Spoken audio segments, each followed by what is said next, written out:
Hey guys, thank you for joining me today. I'm going to show you the first skill of learning HTML and CSS in JavaScript.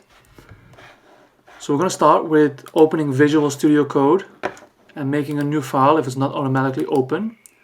We do this by clicking New File, and then with Command S we can save it, or we can go to File and then Save As. We're going to save this as mywebsite.html, and I'm going to save it on the desktop. When I do that, my website.html pops up here, and because it has an HTML extension, I can open it with the browser. And what you can see is I can put this to the right and actually see the differences when I type something. So it looks a bit daunting the first time you create your website, but if you do it step by step, it's easy to follow.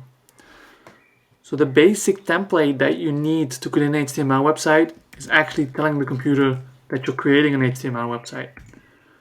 So these are called tags, and we always start and end with tags, and some elements have opening and closing tags. As you can see, this one has a closing tag with the same name. So inside of that, we're going to create a head, and we're going to create a body. So this is the head. Below that, we're going to create the body.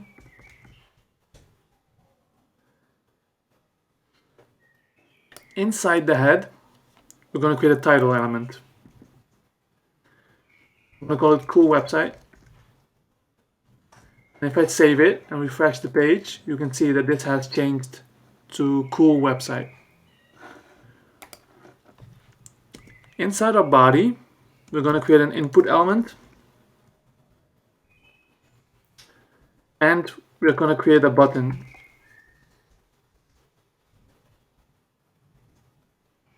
Button I'm going to go click me.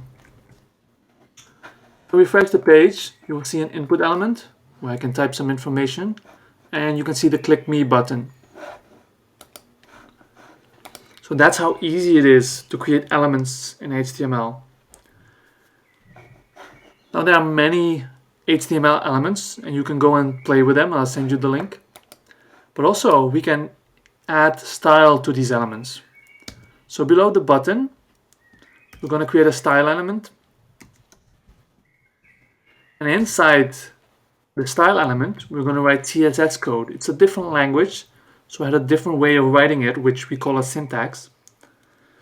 So we can change the color of the first button. So when we type the element itself, like this button, and then open our curly braces, we can say what we want to change, the property that we want to change. In this case, it's going to be color, and I'm going to make it blue.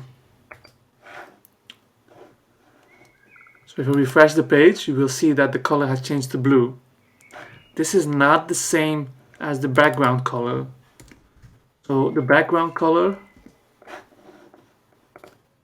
would look like this. Oh,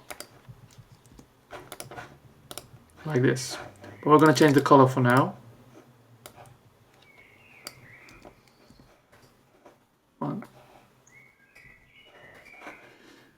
Yes. So we can change element with CSS by typing the full element name. So what we can also do is add classes to elements. So what I'm going to do now is copy the input and the button and paste it 2 times. What happens is we get 3 input elements and we get 3 buttons. I hope you can see that. What we want to do now is show you how we can also change 1 or 2 buttons instead of all the buttons. So what we do in the first button, between the opening and closing tag of the first element, we can write an attribute. In this case, the attribute will be class, C-L-A-S-S. And that's going to be equal to a name that we give it. We're going to give it the name C1. Now, in our style, below the curly braces, we're going to type a dot, because a dot tells us that we have to choose the classes only. And if we type C1 and then start with the curly braces, now we can change the color of all the things that have this class. So let's change the color, which is a property, to the color red, for example. And refresh the page, you can see that all elements with these classes have this color. We're going to do it for button 2 also. You can see that also will change. So classes are used to change multiple elements. Normally what you do is you make the CSS first and then you add it to the elements that you want. There's another way of doing this, and instead of only adding a class to the first button, we can also add an ID. So let's do that. You can say ID is ID1, for example. Now this button has a class as well as an ID. So how in our style we can target this ID with the hashtag. So if you type a hashtag, it knows it has to change something with a certain ID. Now we have to type the value of that ID, which is ID1.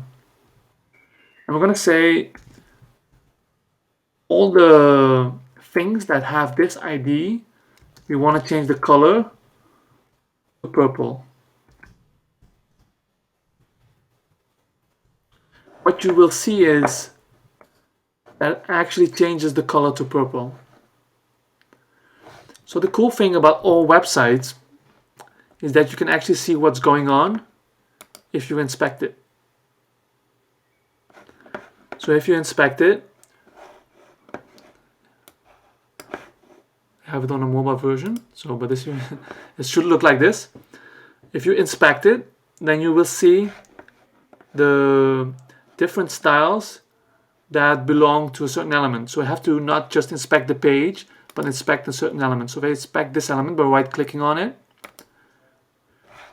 you can see that actually 3 things are happening, and also in this order. So the one on top is the most important one, but these other elements are also applied, but before that. So first it will change the color to the button to blue, then it will change it to red, and then it will change it to purple. Because an ID is stronger than a class, and a class is stronger than the whole element. So this is what you need to know about styling your elements.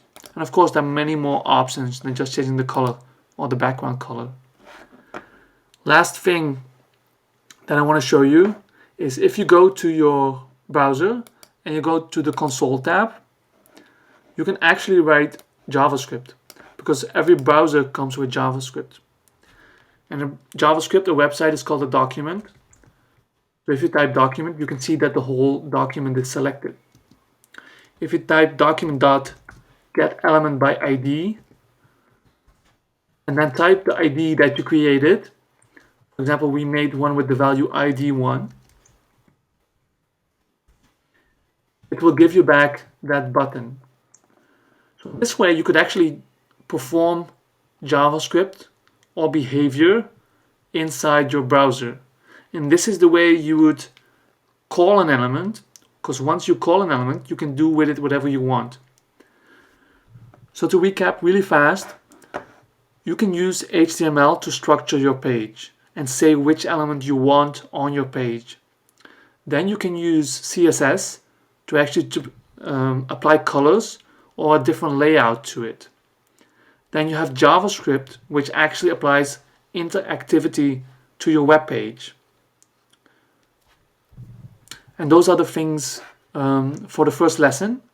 So now you can download the actual steps also in a PDF that we added in the link in the YouTube video. And if you have any questions or you want to learn this together with me or one of our teachers, just send us a message and we will get back to you. And we will help you learn this as effectively as possible. And I can tell you much more things around it, which will help you learn. Thank you for joining the first skill, and hopefully see you at the next one.